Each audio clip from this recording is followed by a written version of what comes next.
Hey everybody, real quick Sunday morning live. Not going to be too long in this transmission. Um, but I made a real interesting distinction so you understand the whole thing with the Jilly juice and with viruses. But I'll give you a real quick anecdote before I get into that. Yesterday, I woke up yesterday with a bit of a cough. Actually, I felt a pain overnight, like I coughed like really hard and felt something like right up here. I feel like it was like the sore, like I was coughing a lot, but I really wasn't. I don't remember coughing a lot in my sleep. But I think I woke up coughing yesterday morning, and I did wake up coughing yesterday morning. And my husband heard it too. And then I was like, dang. So I started blowing my nose. I knew my nose was mucusy.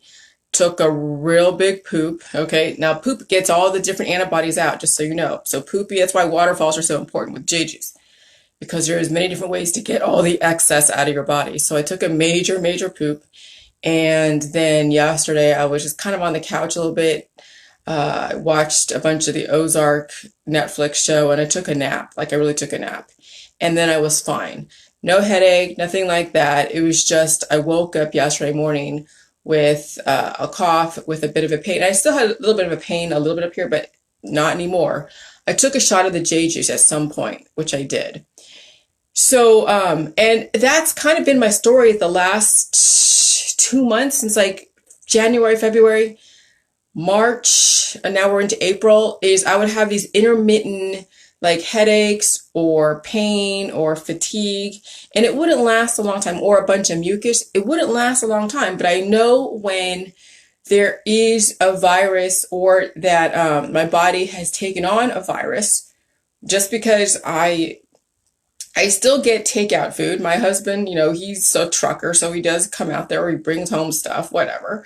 I still go outside and, I'm around people in a neighborhood where even though, yeah, we're like 50 feet apart, people cough in the air, things blow around in the air. So you catch things are airborne. It's not like, we're hermetically sealed because we're in our house. Okay, you're going to catch it if you're meant to catch the virus, and everybody's meant to catch this virus.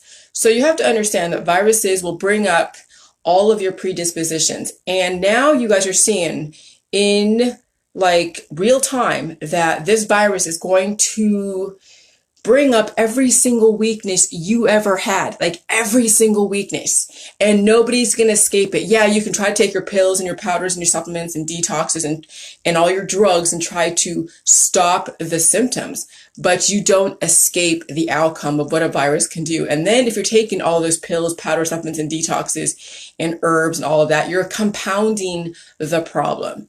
And that's why people die from exposure to viruses, because the amount of cures they apply to their body is why people die. People don't just die right off the bat. They're not just like all of a sudden you're a really healthy person and then you die. No, you have predispositions. You have so many things that happen to you in such a chain reaction of events that you haven't done anything really good for your body, really. And then that's when the body says, okay, I'm finally giving up. So with the whole thing with the J juice is an evolutionary leap. The viruses are evolutionary leap. Both are going to have you be in pain because both are trying to upgrade you. But one will give you what it needs, okay, which is the J juice while you're going through the evolutionary. And the other one is that you're going to have to then deal with, well, actually, here's the thing. Viruses and J juice are both evolutionary leaps.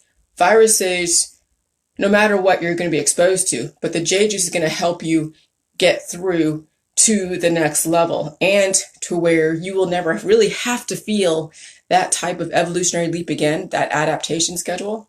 But if you don't do the J juice, just so you know, if you don't do the J juice, your exposure to that virus is going to be pretty severe if you have compound predispositions, especially if you are elderly. That's why the elderly, that's why the immunocompromised are the ones that are victims of this virus, because they don't have what it takes to handle this environment. That's why I told everybody that's why they tell everybody go stay inside, because they don't want you exposed to this. But you're going to eventually, but what they want to do is they want to slow down the transmission. So that way the people who are complete idiots out there that are running around will get taken care of first. And then those that stay at home and then eventually venture out and then they get exposed, there might be enough beds and enough ventilators to help you through, but you'll never escape this virus. This will not end. Just so you guys know, this will not end. Yeah, the curve might be flattening because everyone's inside, but wait until business starts back up again. The virus is still going to be out there. Yeah, it might be a vaccine, but how many unvaccinated are out there? How many are walking around, which they said, back in December, January, they had 5 million people leave Wuhan that were already circulating the globe. You guys have already been exposed. If you survived within the last couple months, good for you. But maybe there's another strain. Who knows? Okay? So if you want to give yourself a fighting chance, do the J juice, support your body during this evolutionary process, and even evolve even more with the J juice.